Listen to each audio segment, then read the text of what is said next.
नमस्ते। मैं हूँ शिवा और आज मैं आपको अपनी कहानी अपनी आवाज़ में सुनाने जा रही हूँ।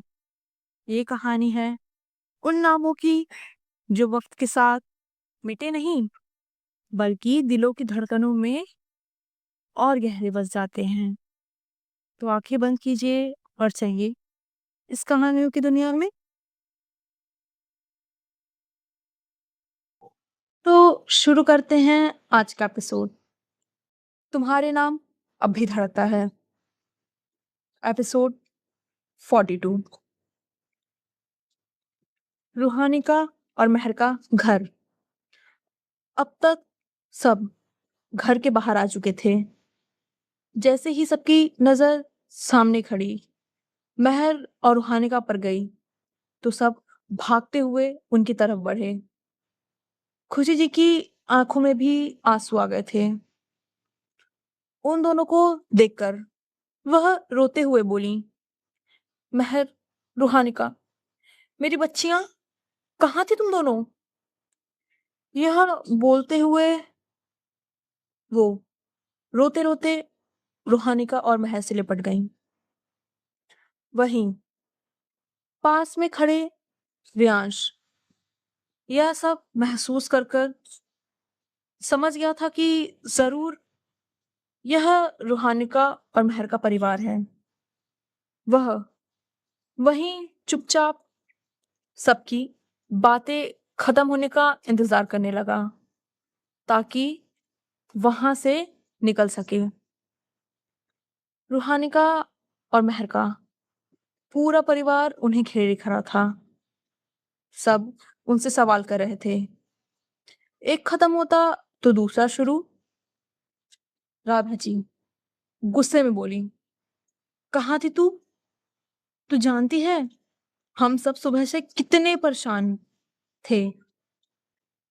इस सवाल का जवाब महर देती उससे पहले उसके पापा बोले, हाँ बोलो बेटा, कहाँ थी तुम दोनों और हमारा फोन क्यों नहीं उठा रही थी? उन्होंने जैसे ही अपना सवाल खत्म किया वैसे ही दूसरा सवाल आ गया। उनकी चाची यानी खुशी जी भी घबराहट में बोली, क्या हुआ था? तुम दोनों चुप क्यों हो? बताओ, कहाँ थी? सब ऐसे ही एक पर एक सवाल किए जा रहे थे। तभी सूरज गुस्से में चिल्लाया, अरे बस।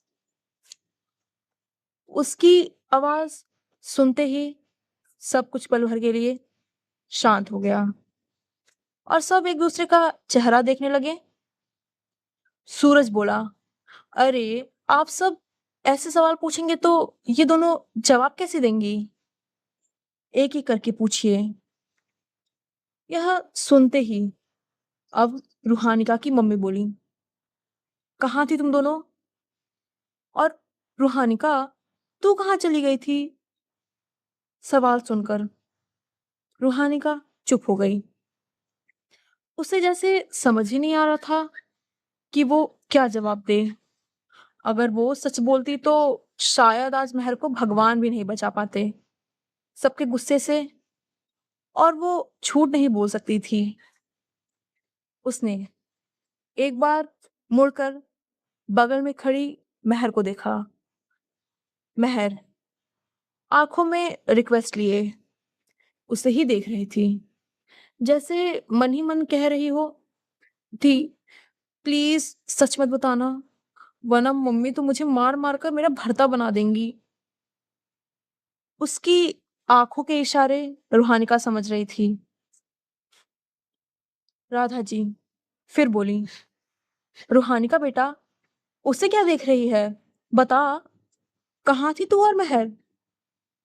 यह सुनकर रूहानिका का ध्यान टूटा। वो वापस अपनी मम्मी को देखने लगी। उसने एक लंबी सांस ली और कुछ कहने के लिए मुंह खोला। वहीं पास खड़ी महर मन ही मन बोली, आज तो तू गई महर। महर ने अपनी आंखें कसकर खींच ली, जैसे खुद को डांट और मार के लिए तैयार कर रही हो। रूहानी का कुछ बोलती उससे पहले वहां एक भारी आवाज आई। महर अपने दोस्त के पास थी और रूहानी का उसे लेने गई थी। आवाज सुनकर सबका ध्यान वहां गया। कुछ दूर खड़े एक आदमी पर। उसे देखते ही सब कुछ पल भर के लिए रुक गया। वो आदमी एक बड़ी महंगी गाड़ी के सामने खड़ा था, हाथों में स्टिक लिए और डार्क सूट पहने। वो किसी फिल्म के हीरो जैसा लग रहा था। फिर वह रियांश गंभीर चेहरा लिए बोला, देखिए, हुआ ये था कि महर की दोस्त की तबीयत काफी बिगड़ गई थी, इतनी कि उसे हॉस्पिटल ले जाना पड़ा। इसी वजह से महर सुबह से हॉस्पिटल में थी और जब रूहानिका उसे ढूंढ रही थी तब महर ने फोन करके उसे वहां बुला लिया, इसलिए वो दोनों अभी आ रही हैं। यह सुनते ही सबके चेहरे पर परेशानी आ गई। राधा जी चिंता में बोली, क्या वो बच्ची ठीक है ना? क्या हुआ था उसे? रूहानिका और महर अचानक से हकलाने लगी। वो वो मम्मी वो। रूहानिका को तो जैसे यकीन ही नहीं हो रहा था कि इतनी बड़ी कंपनी का मालिक रियांश मल्होत्रा उसके लिए झूठ बोल रहा था। उसने कॉलेज में सुना था रियांश बहुत शांत लेकिन गुस्सैल इंसान है। उसे झूठ और धोखे से नफरत है। छोटी गलतियों पर भी वो लोगों को नौकरी से निकाल देता और आज वही रियांश मल्होत्रा उसके लिए झूठ बोल रहा था। राधा जी की बात सुनकर रियांश बोला, जी वो अचानक से बेहोश हो गई थी। शाम तक उसके परिवार वाले वहां आ गए थे। इतना ही उसने कहा था कि रूहानिका की चाची यानी खुशी जी बोली, अच्छा तो महर तू हमें फोन कर कर भी तो बता सकती थी ना बेटा। और रूहानिका, तुम तो हमें बता सकती थी। उसने उन्होंने इतना ही कहा था कि दीप जी को कुछ याद आया। अरे आप तो शायद रियांश मल्होत्रा है ना, मल्होत्रा इंडस्ट्रीज के मालिक। दूसरी तरफ व्योम का कमरा। व्योम गुस्से में अपने कमरे में बैठा था। उसके चेहरे पर फ्रस्ट्रेशन साफ दिख रही थी। पूरा कमरा इधर उधर बिखरा हुआ था, जैसे उसने अपनी सारी भड़ास वहीं निकाल दी हो। वो गुस्से में बोला, नहीं, मैं कहीं नहीं जाऊंगा। दादाजी को ये फैसला दादाजी का ये फैसला मैं नहीं मानने वाला। चाहे जो हो, इस बार उन्हें मेरी सुननी होगी। उसने इतना ही कहा था कि तभी दरवाजे पर किसी की दस्तक हुई। व्योम झुंझलाकर बोला, आ जाओ। दरवाजा खुला। सामने वंश खड़ा था, जो मुंह फाड़े कमरे की हालत देख रहा था। उसे देखकर गुस्से में व्योम बोला, भाई आप यहां? वह अचानक से उठकर बालकनी की तरफ मुंह कर खड़ा हो गया। अब वंश को सिर्फ उसकी पीठ दिखाई दे रही थी। व्योम चिढ़कर बोला, देखिए, अगर आप भी मुझे दादाजी की बात मानने के लिए कहने आए हैं तो मुझसे इस बारे में बात मत कीजिए। मैंने भी फैसला कर लिया है, मैं कहीं नहीं जाने वाला। क्या होगा आगे? एक तरफ व्योम की जिद, वहीं दूसरी तरफ दादाजी का फैसला और उधर रूहानी का और महर के परिवार का सवाल। क्या बच पाएगी वो दोनों इस मुसीबत से, या आ जाएगा महर का सच बाहर?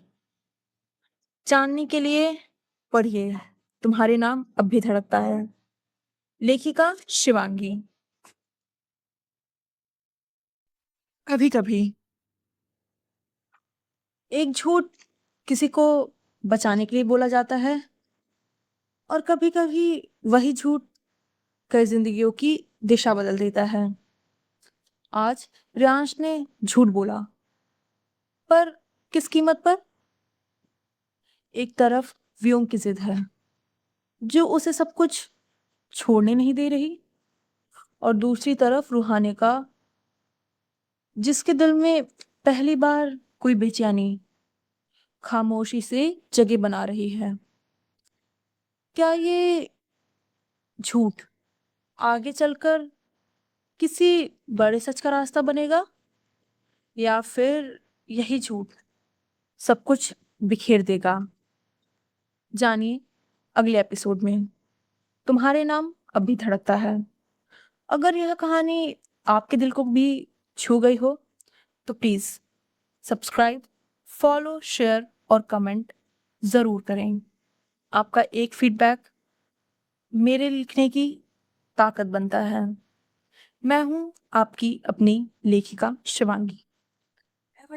दोस्तों, मैं जानती हूं मेरी आवाज अभी थोड़ी रुकती है, लेकिन ये कोई कमजोरी नहीं, ये बस किसी नई शुरुआत की पहली सांस है। परफेक्ट होने में थोड़ा वक्त लगेगा, और अगर आप चाहें तो इस सफर में मेरा साथ बनकर चलिए। शुक्रिया दिल से सुनने के लिए। तो फिर मिलते हैं अगले रविवार रात 9 बजे, यहीं कहानियां बाय शिवांगी पर। शुक्रिया।